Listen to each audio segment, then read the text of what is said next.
She wasn't just a pop star, she was the soundtrack of an entire generation.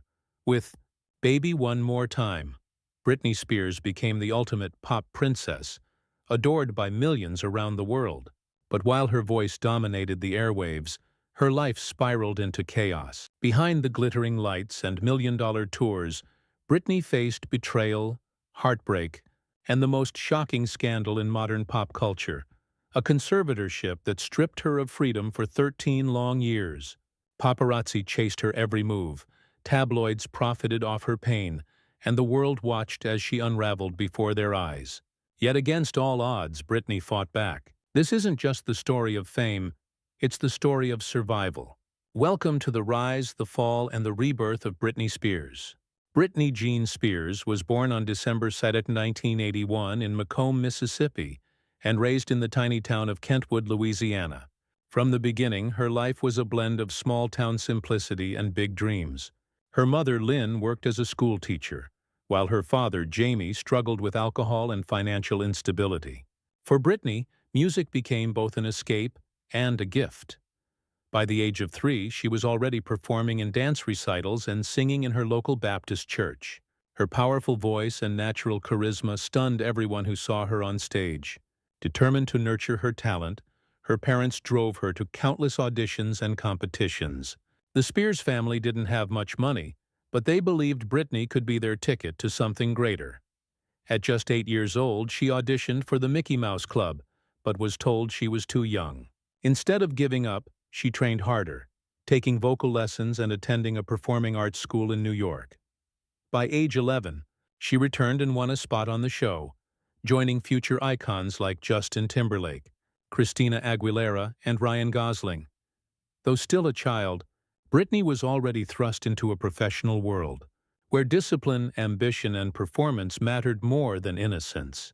The girl from Kentwood had begun her transformation into America's next superstar, whether she was ready or not. After her time on the Mickey Mouse Club ended in 1994, Britney returned home to Louisiana, uncertain about her future. But her ambition never faded. At just 15 years old, she recorded a demo tape and caught the attention of Jive Records. The executives instantly recognized her potential and paired her with Swedish producer Max Martin, who would help craft the sound that defined late 90s pop. In 1998, Britney released her debut single, Baby One More Time. The track was an instant phenomenon. The accompanying music video, featuring her in a schoolgirl outfit dancing through hallways, became a cultural landmark. Suddenly, Britney Spears wasn't just a promising teen singer. She was a global sensation. Her self-titled debut album topped charts worldwide, selling over 10 million copies in its first year in the United States alone.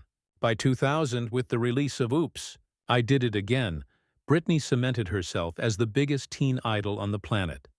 But the spotlight came with intense scrutiny. Interviews often focused less on her music and more on her body, her relationships, and her purity. Her romance with fellow Mickey Mouse Club alum Justin Timberlake only fueled the tabloids. Despite the pressure, Britney continued to deliver hit after hit, redefining what it meant to be a teen pop star. By the time she turned 20, she wasn't just an entertainer, she was a cultural phenomenon, and the world was watching her every move. By the early 2000s, Britney Spears wasn't just a pop star, she was the pop star. Her albums broke records, her tours sold out in minutes, and her name alone could command headlines around the globe. At just 19, she had already sold tens of millions of records, becoming the best-selling teenage artist of all time.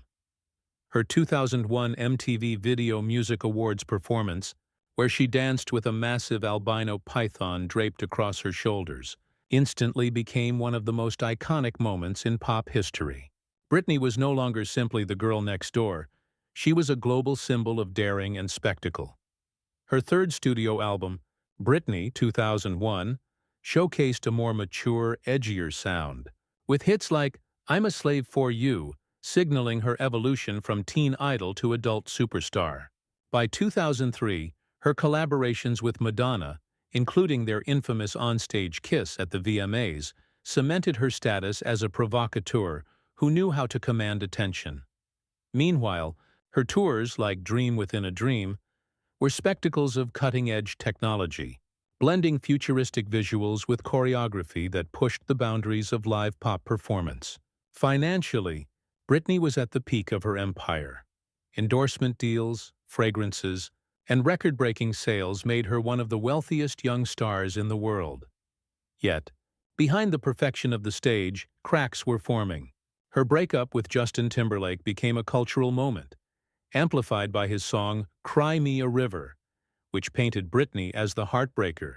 The media narrative began to shift, turning her from America's sweetheart into a tabloid target. Still, in this period, Britney Spears was untouchable. She had become not only the princess of pop, but a force who defined the sound, the look, and the controversies of an entire era. The world couldn't get enough of her, and soon that obsession would prove dangerous. The same fame that built Britney Spears into an icon would soon devour her. By the mid-2000s, her life was no longer defined by chart-topping singles, but by tabloid headlines. In 2004, her impulsive Las Vegas marriage to childhood friend Jason Alexander lasted just 55 hours, an event that instantly became late-night comedy fodder. Months later, she married backup dancer Kevin Federline, and their highly publicized relationship unraveled before the world's eyes. When their divorce turned into a brutal custody battle over their two young sons, the paparazzi swarmed like vultures. Every trip to a gas station, every stumble in high heels, every tear behind sunglasses was captured and sold to the highest bidder. The pressure reached its boiling point in 2007, when Britney entered a Los Angeles salon and shaved her head in front of stunned onlookers. The image of the bald, defiant pop princess spread like wildfire, transforming her into the ultimate symbol of a celebrity breakdown. Soon after, in another infamous moment, she attacked a paparazzo's car with a green umbrella, a desperate act of rage against a world that refused to leave her alone. These public struggles became ammunition in her custody battle. In 2008, Britney was placed under a conservatorship, an unprecedented legal arrangement that gave her father, Jamie Spears, total control over her finances, career, and even personal life. Overnight, one of the world's most powerful entertainers lost the basic rights most adults take for granted. Yet the scandal didn't end there. Even under conservatorship, she was pushed to perform, recording albums, going on world tours, and headlining Las Vegas residencies. While the outside world saw glittering shows and choreographed smiles, behind the curtain was a woman trapped. Britney Spears, the princess of pop, had become both prisoner and product. For years, Britney's voice was silenced, her life tightly controlled under the conservatorship. But cracks began to appear in the carefully managed facade. In 2019, whispers grew louder as fans noticed her cryptic social media posts and questioned why the world's most famous pop star seemed unable to control her own life. Out of this suspicion, the Free Britney movement was born. What started as a fringe campaign by loyal fans became an international outcry. Documentaries, court hearings, and leaked testimonies revealed the harrowing truth. Britney had been medicated against her will, her career decisions forced, and her personal freedoms stripped away. In June 2021, Britney herself spoke directly in court, declaring, "I just want my life back." The raw, emotional testimony shattered the image of a fragile star. It showed the strength of a woman who had been silenced for too long. The world rallied behind her. By November 2021, after 13 years, a judge officially terminated the conservatorship, restoring Britney's independence. It was more than a legal victory. It was a cultural reckoning. No longer just a performer, Britney Spears had reinvented herself as a symbol of resistance and resilience. Her story became bigger than music. It was about reclaiming identity, autonomy, and dignity in a world that had tried to take it all away. Britney Spears' legacy is far more than record sales or chart-topping singles. She defined an era of pop music, creating songs that remain timeless. Baby One More Time, Toxic, and Stronger are not just hits, but cultural landmarks. She inspired a generation of artists who followed in her footsteps, from Miley Cyrus to Ariana Grande, proving that one young woman from Louisiana could transform the global music stage. But Britney's story is also a cautionary tale. She became the face of how fame, media exploitation, and legal control can strip a human being of her most basic rights. Her battle against the conservatorship turned her into a symbol of resilience and sparked a global conversation about autonomy and abuse of power. In the end, Britney Spears will forever be remembered as the princess of pop who survived the unthinkable and reclaimed her life. Her music, her struggle, and her courage will echo for generations.